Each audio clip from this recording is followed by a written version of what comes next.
Memang dari pusat itu UMKM harus naik kelas gitu. Kenapa? Karena kita mau menciptakan pelaku usaha baru yang besar, pelaku usaha besar. Jadi mereka tidak lagi main di bawah. Kalau untuk udah potensial, silahkan kalian naik ke atas. Karena semua juga berimbas nih dari keterbatasan pasokan listrik juga. Nah, mungkin kalau UMKM yang di pangan mereka keterbatasan juga di gas.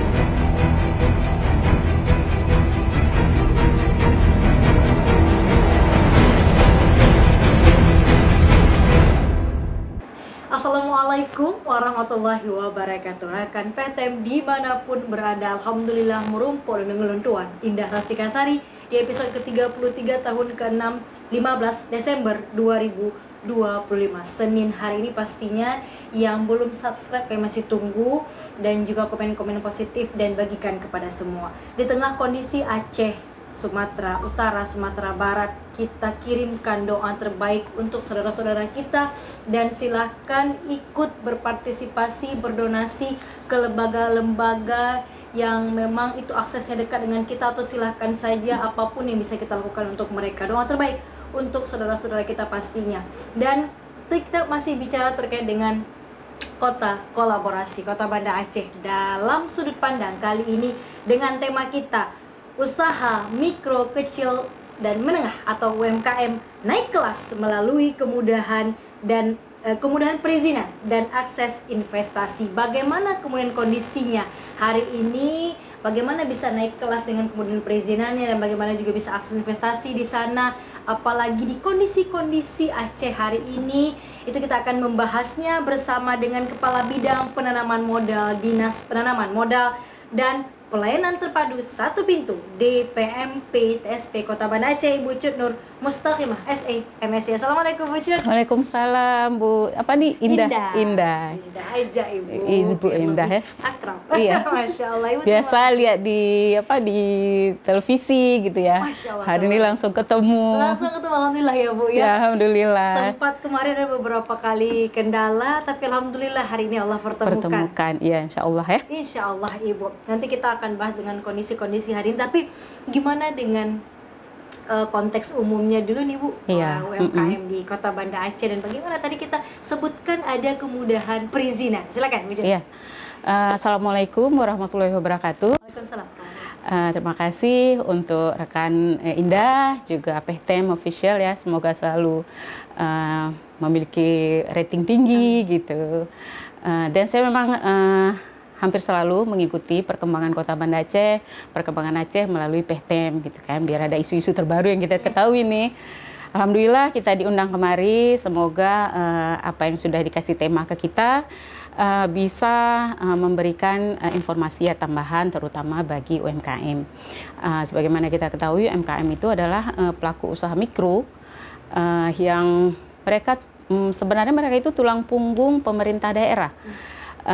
Tulang punggung dari perekonomian daerah yang tetap tumbuh, berkembang, walaupun agak sulit perkembangannya karena juga mereka kan memiliki yang pertama keterbatasan modal, kemudian akses investasi, kemudian yang tadi perizinan yang menurut mereka mungkin terlalu sulit atau berbelit, nah gitu. Padahal mereka ini adalah pelaku usaha yang memang butuh disupport oleh kita sebagai pemerintah ya. Dan kita lihat mereka memang tidak jatuh walaupun di kondisi kemarin itu pandemi.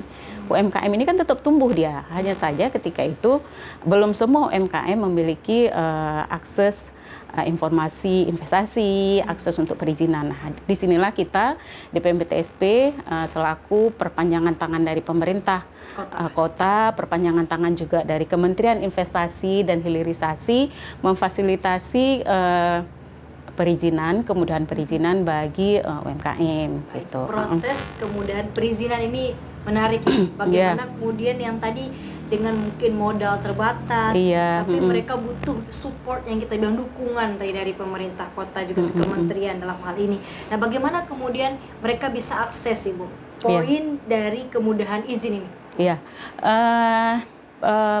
Kementerian Investasi sudah membuat satu web aplikasi namanya OSS LBA, yaitu Online Single Submission Risk Based Approach, artinya perizinan melalui satu pintu berbasis risiko. Jadi UMKM bila mereka mau mendapatkan izin usaha, mereka nggak perlu lagi berbelit-belit harus minta izin dari kepala daerah misalnya atau dari Pak Keci misalnya, karena diberikan kemudahan oleh pemerintah. Jadi mereka bisa langsung akses di www.oss.go.id. Apabila mereka kesulitan, mereka bisa, nah disinilah peran kita juga, pemerintah daerah memberikan pendampingan kepada UMKM bila mereka mengalami kesulitan. Mungkin kan ada juga nih UMKM yang sudah tumbuh lama dan berkembang, tapi tidak terbiasa dengan digital gitu. Iya, masuk ke webnya. padahal mereka udah lama nih, cateringnya udah lama nih, usaha catering, tapi kan mereka belum terbiasa, oh ternyata saya harus memiliki nomor induk berusaha yang hanya akan didapat melalui website itu. Nah, di sini DPMPTSP, pemerintah kabupaten kota semuanya seluruh Indonesia melalui DPMPTSP memberikan pendampingan. Dan kenapa dibilang kemudahan penyederhanaan perizinan, mereka hanya perlu, kalau UMKM hanya perlu menyediakan KTP owner, dan satu lagi email aktif. Karena untuk masuk ke dalam akun OSS nanti kan ada dikirim kode OTP, dikirim ke email. Jadi email aktifnya langsung isi kembali ke dalam aplikasi OSS, keluarlah NIB-nya. Artinya mereka tidak akan sulit sama sekali. Bahkan kalau sekarang itu istilah kita itu rasanya di HP, di tangan, di atas kursi udah jadi nomor induk berusahanya. Berarti langsung dari HP kita bisa akses. Kalau tadi seperti apa Bu, masyarakat bisa akses itu? Apakah kemudian ada batasannya atau seperti apa usaha-usaha yang bisa mencakup dalamnya?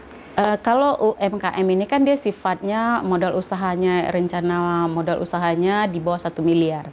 Jadi kalau di bawah 1 miliar mereka masuk ke dalam mikro, hanya perlu untuk mendapatkan legalitas usaha itu KTP dan alamat dan email aktif. Nah, seperti yang disebutkan mereka jadi langsung bisa untuk mendapatkan nomor induk berusaha. Tapi kalau misalnya itu usaha yang sifatnya umum ya, yang tidak beresiko tinggi. Kalau beresiko tinggi, misalnya usaha yang menyediakan pangan, mereka kan harus memiliki lagi sertifikat standar dari BPOM, ya, dari Dinas Kesehatan untuk PIRT, kemudian dari MPU untuk halal dari produknya itu tadi kan. Kalau produk pangan, tapi kalau produk pakaian kan nggak perlu ini izin edar dari Dinas Kesehatan gitu. Berarti kalau tadi sudah terjawab Bu, kemudian kemudahan izinnya, ada poin lain yang kita highlight, itu kita garis bawahi tentang akses investasi. Ini seperti apa Bu? Akses investasi ini seperti salah satu yang kita sedang galakkan nih. Sebenarnya pemerintah udah lama, tapi kita mungkin belum terlalu nge-push. Tahun kemarin kita udah nge-push beberapa tahun, 2 tahun ke belakang, pemerintah memfasilitasi kemitraan. Jadi akses investasi ini adanya campur tangan pemerintah memfasilitasi kemitraan antara pelaku usaha besar dengan UMKM. Contohnya, kalau di daerah, kita ini kan pelaku usaha besar di daerah, misalnya hotel-hotel yang yang nilai rencana investasinya di atas 1 miliar nih. Itu kan udah masuk ke dalam pelaku usaha besar. Nah, kita mencoba menawarkan UMKM potensial untuk bermitra dengan mereka dalam rangka untuk mengembangkan usahanya mereka gitu. Jadi contohnya udah pernah dilaksanakan juga di kegiatan Aceh Investment Forum. Ini lebih dilaksanakan oleh DPMPTSP provinsi. Berarti kota mungkin kita sudah ke sana atau mungkin kita sudah merancang seperti apa nih wujud arah ke akses investasi ini? Kota sudah merancang, tapi seperti tadi kita juga masih membutuhkan tambahan anggaran karena kan di kota ini anggarannya nggak sebanyak di provinsi gitu. Jadi kita berkolaborasi dengan DPMPTSP Aceh. Jadi kita DPMPTSP Aceh provinsi, mereka itu memang minta ke kita data-data UMKM potensial di kabupaten kota untuk kita bisnis matchingkan dengan pelaku usaha besar, dengan investor besar di dalam skala besar gitu. Misalnya pernah dibuat juga di Hermes gitu, di Depadi Hotel. Jadi di situ nanti UMKM potensial mereka kan mempresentasikan ya, usaha mereka apa, izin usaha segala macam udah lengkap.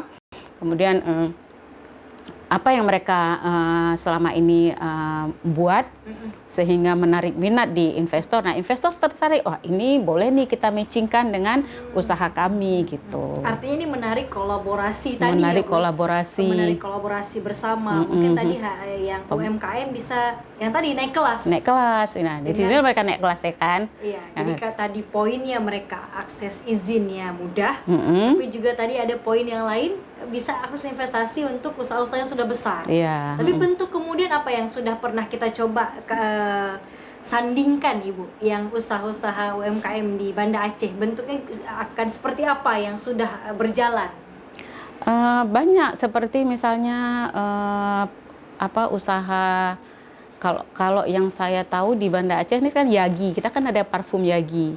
Yagi ini juga udah masuk ke dalam pelaku usaha internasional. Artinya dia lebih seperti body shopnya, hampir seperti ini. Body shop ada lokasi usahanya di Lampaseh. Mereka sudah go internasional. Kemudian minyak Atsiri. Kita kan sekarang mau kota parfum juga, iya.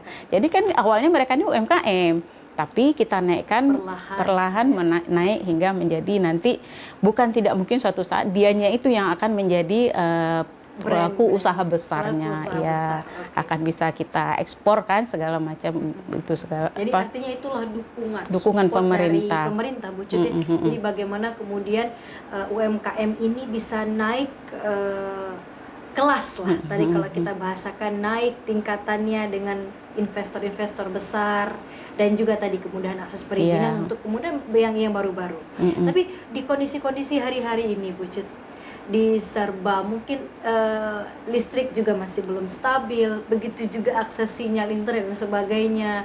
Mungkin juga ada UMKM yang mungkin mereka sudah stabil, tapi pada akhirnya dengan kondisi yang ada mereka harus bangkit lagi. Nah, ini kemudian kalau dari DPM PTSP, apakah tadi akses investasi ini ada bantuan khusus tidak Ibu? Kemudian kita kerjasama atau seperti apa bentuknya?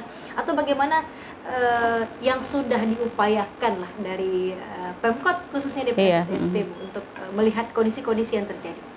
Kalau sekarang, kondisi sekarang karena semua juga berimbas nih dari keterbatasan pasokan listrik juga, mungkin kalau UMKM yang di pangan mereka kan keterbatasan juga di gas gitu kan. DPM PTSP kita juga ada namanya MPP, Mall Pelayanan Publik, dan di situ kita ada gerai UMKM.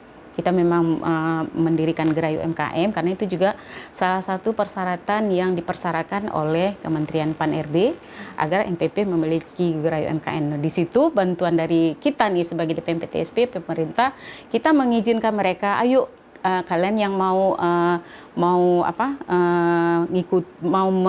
menampilkan produk kalian, menjajakan produk kalian di galeri kita silahkan gitu. Jadi nanti setiap ada tamu yang ini kan di MPP kita banyak counter pelayanan.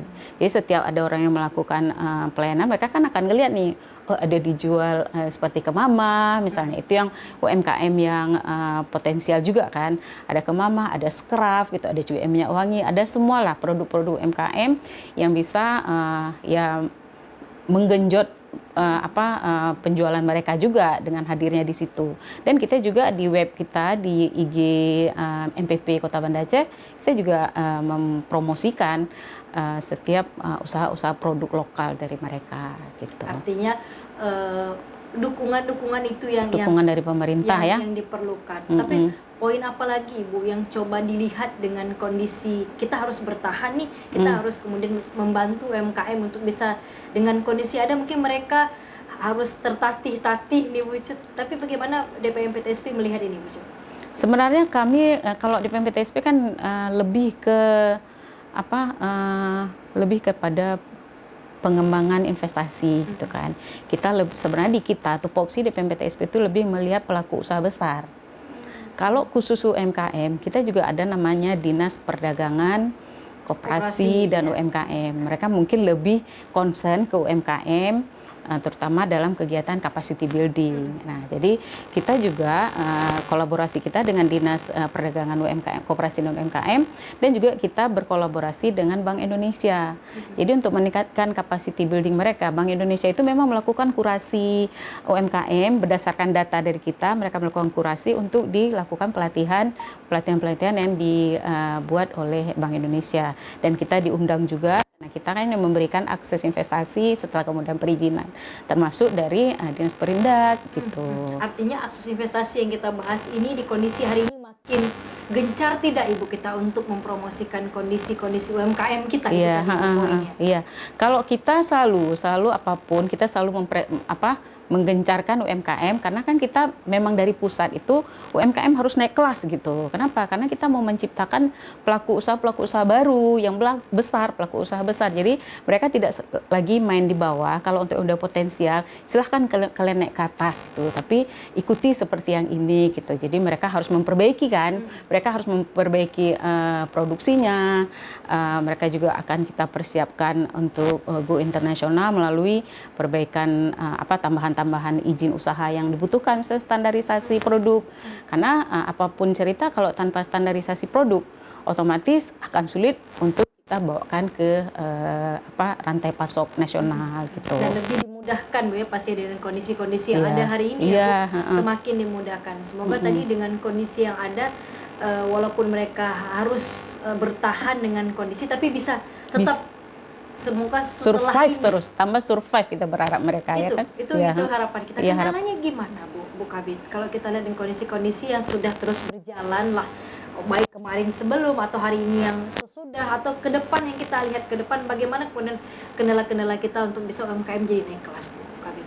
Kalau saya melihat nggak ada kendala, tinggal dari UMKM-nya sendiri mau nggak mereka mengikuti aturan yang sudah kita buat. Maksudnya seperti misalnya mungkin akan merepotkan mereka, misalnya harus mengurus BIRT gitu kan, harus mengurus izin edar, harus mengupgrade kemasan. Tapi itulah hal-hal yang mereka harus lalui untuk mereka mendapatkan upgrade dari produknya gitu.